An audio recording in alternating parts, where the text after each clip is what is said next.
a little shy. Well, a lot shy. My mom actually had to forbid me from reading books during lunch in middle school because I didn't have any friends, and apparently she thought I needed to make some. To all you shy people out there, I know human interaction is painful and terrifying, but unfortunately it is inevitable. So, here are some life tips I've discovered to make human interaction less painful and terrifying. Learn how to get out of things. This is an essential skill for any shy kid, boy or girl, to know. Sometimes you just don't want to do something because strangers are involved, and that's just plain scary. Or worse, people you kind of know were involved, and that's even worse. So come up with an arsenal of excuses that you can use anytime you need to get out of some sort of social commitment. Here are a few basic ones. I have a school project to work on. I think I actually have work at that time. I'm just really busy. I'm too tired to do anything tonight. And the end-all, best ever excuse in the book, my mom won't let me. Part 2. Making friends. If you need to make friends at school, scan the crowds and make sure there are actually people that you want to be friends with. Once you've deemed some people worthy of your valuable friendship, sit next to them in any situation possible. Sit next to them in class, sit next to them at lunch, in the cafeteria, wherever. Be sure to look at them in the hall, but don't say hi, because saying hi is scary, and they might not say hi back, and you might not even see you. Or worse yet, they could be saying hi to someone behind you, and you would wave back, and it's not actually for you, and it's just so awkward and awesome. But if you're just around enough, then they'll start to notice you. Let them come to you. But if they don't, just bring a book to class and go to the library during lunch. You can avoid most people and read a book. 2 for 1. Then you just hang out with your mom when you get home. Hey Mom, wanna hang out? Oh, you read during lunch again, didn't you?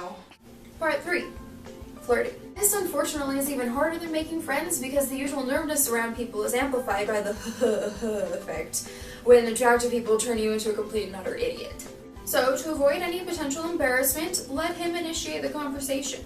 What you can do is stare at him until he notices you.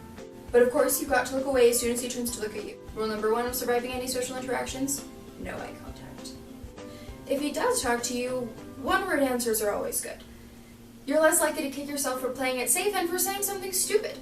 For example, if he asks you how your weekend was, saying, "Good, how was yours?" is a much better option than trying to explain to him how exciting your weekend was when all you did was eat and watch Star Trek on Netflix. Space.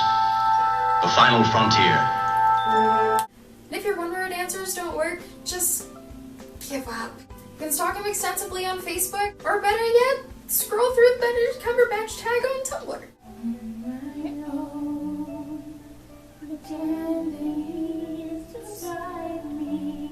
Part 4. This is probably the hardest, worst thing any shy person ever has to deal with, and that is parties. Or dances, or any sort of social gathering where there are huge crowds of people. And by huge, I mean maybe even 10. Never, ever, under any circumstances, go alone.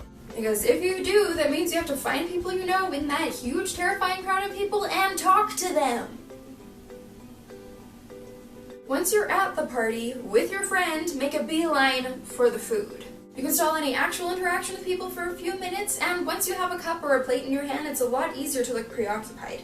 Then just keep eating throughout the entire party so that your mouth is always full and you never have to actually talk to anybody. Then keep to the sidelines.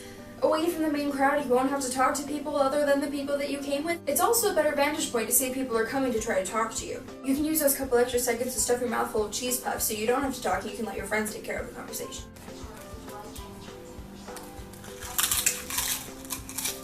And leave early.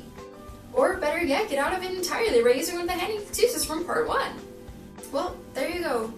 I hope that helps. It's helped me survive so far.